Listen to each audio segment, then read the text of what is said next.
I had one plant from my neighbor, my old midwife, and they had gorgeous comfrey, like a huge, beautiful garden. Wow. It's good to get comfrey from someone who has a nice plant, because I have gone to other people who have allowed me to like pick their plants, and she had comfrey, and it didn't look good. It's like, oh, no. Thinking the soil mustn't be good here. It does not look like mine. So right now, like from one plant, I have 1, 2, 3, 4, 5, like probably like 10 bushes of it. Because like almost every year, we've been there 10 years, I would take one piece and put it somewhere else. Because like I said, it is, like if I had to pick 2 herbs that I would not want to be without for an emergency, like it's comfrey. Like I don't dry everything, like I don't get to everything, I can't pick everything, I'm too busy. But like I always dry my comfrey, and I want my comfrey versus like the store, like even Mountain Rose herb. Like I know my comfrey is better. Like it's just worth it. We have one bush that we planted near where we were throwing the duck manure, which is like gigantic. So it likes really good, rich soil. You know, some plants will grow like in rocky, stony soil or whatever. It has big, thick roots that go deep, so you need to have like good soil. Well, good soil anyway. Shale. Go about 3 inches down. I have shale. Everything's in garden beds. Well, you can do a bed for it. Yeah. I mean, I have some in pots. So mine's in a bed right now. I said I should move it. And does it move some? Fill the pot? It's like, I would say, but it was so tiny when I got it, so it's grown a pretty good size, and it does grow fast. My potted ones don't look as nice as the ones in the earth. But like, maybe you could if I made a new why don't you ask Betty to grow some for you? Oh, she can grow everything. You should see. You have to stop by our house. Oh, I should. I was there today. Wow. Like, maybe this weekend. So much. Like Miss Farmer lady. Wow. I have to message her. Yeah, you do. But yeah, you should have her. Yeah, she could probably grow it. That'd be cool. Yeah. Let's see, other skin things. So like fungal, anybody have fungal skin stuff? Like nails? Scalp. Scalp fungal? Yes. Okay. Because I used to always leave my hair wet to dry because everybody always says blow drying your hair is terrible. I can't just leave my hair air dry. It will actually start getting really itchy, especially at the spots, because I typically have my hair up in a ponytail. Yeah. Especially at the spot where my ponytail always is. Like, I guess it's just moist all the time, and it gets raw, and it just gets really sore after a while. Yeah. So I started using like tea tree shampoos and stuff to try to kind of combat all of that. But I mean, if there's anything to do besides just, you know, when I wash my hair, like, is there like an oil or some kind of so I dealt with that too, like anything with the skin I've had. So at one point I had horrible fungal like stuff at the back of my neck, and I didn't know why, but that was when I used to use like regular shampoos. And I discovered like, okay, I need to stop using sulfate shampoo because it was like stripping my hair and the oils and like irritating my scalp. And when I stopped, oh my God, my hair got so greasy. It was like terrible. And like, so it was like detoxing from all these sulfate shampoos. And then it didn't go away. It got better. And I had to use black walnut.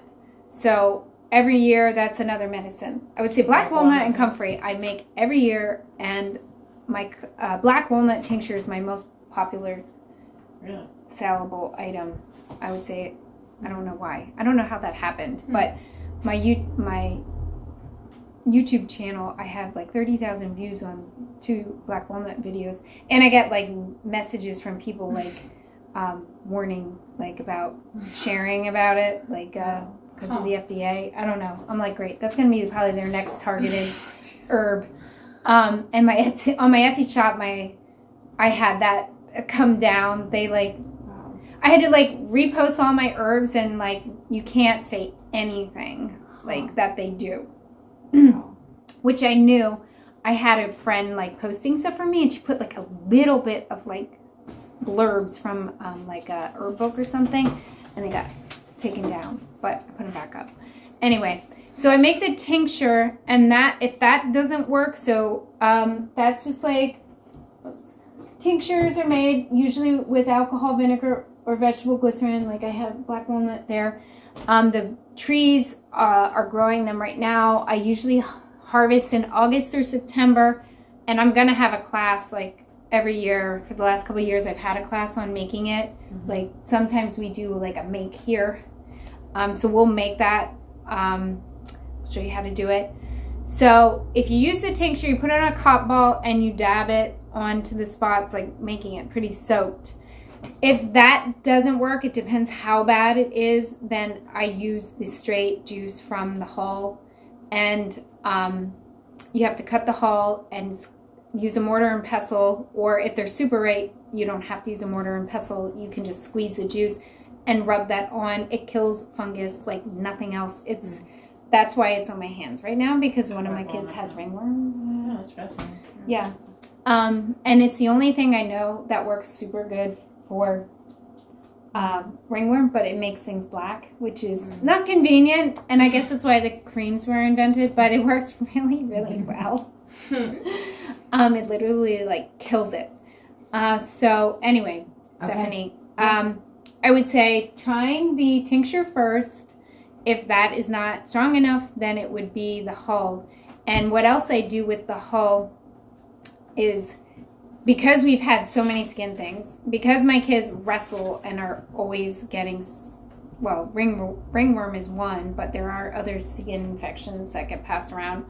I cut up the hulls off the nut and freeze a number of bags for the winter, because if I run, like you can't, they're really hard, but if you cut them, like cut off as much as possible, put it in a freezer bag, then after the trees have, you know, dropped all the hulls and I can't get them fresh anymore, now I have them frozen, and I'll take them out of the freezer, let it thaw a little bit, and they're still like juicy and it still works. And so then I have them for the rest of the year till it's black walnut season again. And I figured that out, a couple years ago, maybe, well, maybe it's been like 5 or 6 years. And like, oh my gosh, I don't know what I would do if I didn't have those holes, because like I was reading it up stops on that. anything That was in one its of tracks. One of our ones we had to learn. Oh, black walnut? Well, for our second month. For your Materia Medica? Yeah. Yeah. So it says to wait till they fall from the tree, Mm-hmm. and they're still green, I guess. Then, Yeah. and then that's when. Are they soft? I mean, how does their liquid out of there? There's not really liquid. So I've been picking some now because I was using them on my one son, and they're not soft at all. They're not quite ripe. When they fall, they're considered ripe, just like any of your fruit.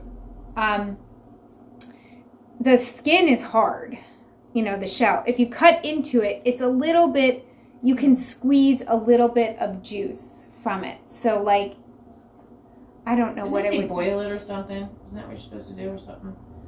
Simmer it. Well, you could to make like a tea, but I don't simmer it. I just cut them and make it into a tincture.